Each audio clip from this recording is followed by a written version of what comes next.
Vamos tentar de novo, né? O pessoal tem um pouquinho de consciência e saber que aqui não é o ensino médio, não é a quinta série, é um tribunal de justiça. Eu tive que bloquear de novo o áudio de todos. Se eu desbloqueio o seu, por favor. Perfeito. Olha, tirando as partes que estão participando do julgamento, as demais que desbloquearem o áudio, a senhora pode tirar da sala.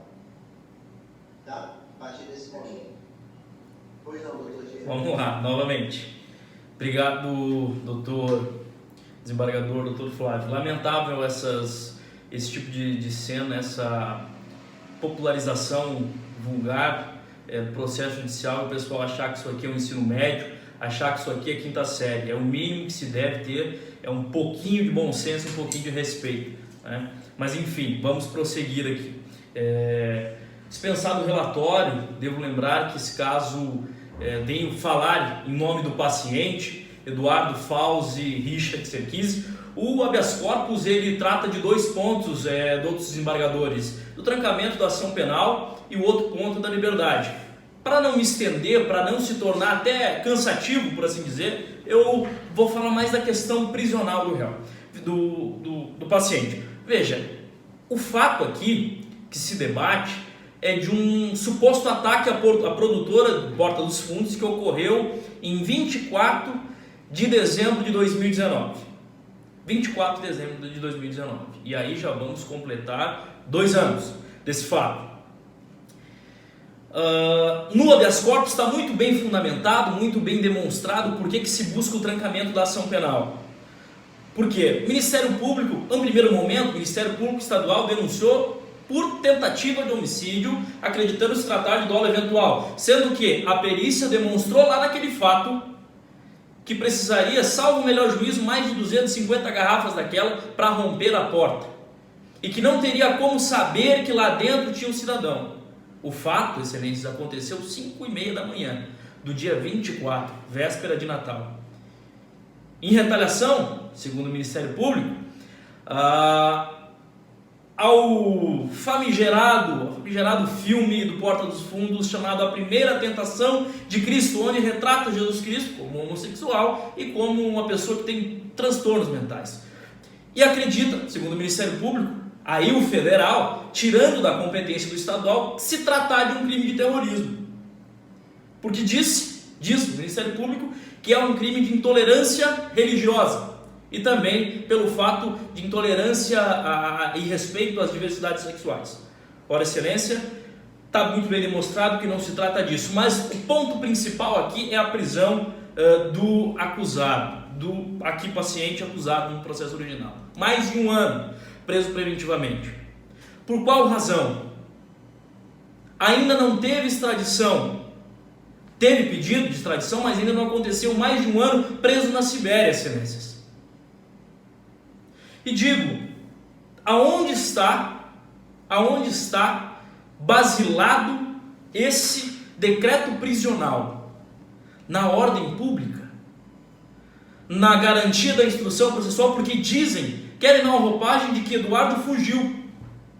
Ora, Eduardo saiu do Brasil dia 29, 5 dias após o fato ocorrido. Não tinha decreto prisional. Se não tem decreto prisional, não existe fuga. Foi decretada a prisão dele tão somente quando já estava na Rússia, e digo, tem uma esposa e um filho lá. Então a garantia da aplicação da lei penal não se vislumbra aqui. Ou da instrução processual. Mas podemos dizer, bom, excelências, é um crime de terrorismo. Um cidadão desse solto pode voltar a delinquir ou pode organizar novos ataques. Excelência, digo que eu converso através da esposa do Eduardo com ele quase todos os dias. Que a esposa dele tem acesso a ele todos os dias no presídio em que ele se encontra na Sibéria. Que é diferente do Brasil. Aqui a família tem dias específicos para visitar, mas lá é todo dia. E às vezes simultaneamente converso com ele. Se quisesse produzir algum outro tipo de ataque, ou produzir algum ataque terrorista, já o teria feito. Mas o pior é a garantia da ordem pública. E aí, Vossas Excelências me permitam, eu vou citar Renato Brasileiro quando ele diz que nessa hipótese de clamor público, a repercussão social do fato delituoso não se vislumbra perigo com os libertados. Eis que a prisão preventiva não seria decretada em virtude da necessidade do processo, mas simplesmente em virtude da gravidade abstrata do delito, satisfazendo os anseios da população e da mídia. Veja, nada mais é do que isso. Nada mais é do que isso. Gostaria eu de ponto a ponto, Excelências, delimitar o porquê que essa ação deve ser trancada e porquê que não se trata de um crime de terrorismo, e como o próprio Ministério Público descreveu, trata-se de um crime de incêndio e quando muito um crime de dano, mas não de terrorismo. O tipo penal não se aplica no presente caso. Os fatos são diferentes do que se exige a lei, mas o absurdo maior é que eu quero solicitar a Vossas Excelências é que seja revogada a prisão preventiva desse cidadão.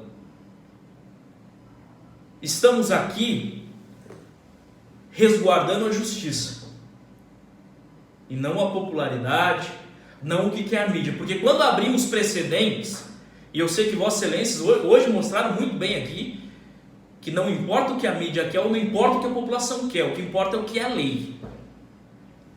E mais de um ano está preso preventivamente Eduardo Falsos, na Sibéria, por morosidade, permitam-me, com as máximas vênias do governo brasileiro, que não o extraditou ainda. E o que falta para extraditar? Tragam-no de volta. Ou pelo menos que defiram a ele as medidas cautelares do 309. Agora, justificar que um cidadão fique preso por mais de um ano em outro país, sem que o seu país de origem faça a extradição, é inconcebível.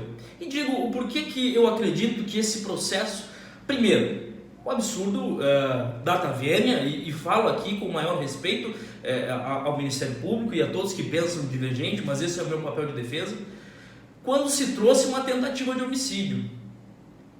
Lá na época, no juízo estadual, se trouxe a tentativa de homicídio porque com crime de dano não se podia prender preventivamente, pois o crime de dano, quando ele estava na Rússia, não se aplicava lá e a Rússia não ia decretar prisão. Então se deu como homicídio duplamente qualificado, salvo o melhor juízo. Tentativa de homicídio duplamente qualificado, salvo o melhor juízo. Mas aí piora, porque vejo, e qualquer um que vê, pela perícia, pelo laudo técnico demonstrado, o crime de homicídio ou tentativa de homicídio não se sustentava e não iria se sustentar. E indo a júri, o conceito de sentença jamais aceitaria. E aí então, o Ministério Público, atribuindo as suas razões, é claro, e a gente deve respeitar por isso, deu uma roupagem ao Ministério Público Federal de crime de terrorismo. Excelência, sequer pode ser terrorismo. Gostaria, como eu disse, de ter tempo, e Vossa Excelência também tem uma atribuição muito grande, muito trabalho para fazer, e não podem ficar me ouvindo por 1 ou 2 horas dando meus pontos. Seria bacana se toda a justiça fosse assim. Né, doutora Ana? Doutora Ana também está aí na sala interrompendo a gente, doutora Ana. Se a senhora puder... Isso, obrigado. Fechou o microfone. Peço perdão, Excelência, por aí interromper meu raciocínio novamente. Mas é esse tipo de coisa que não podemos aceitar. Esse tipo de atitude que não podemos aceitar. E eu vejo muito um perigo. Hoje já está menos, nesse caso do Eduardo. Está menos, a mídia já se assentou. Mas a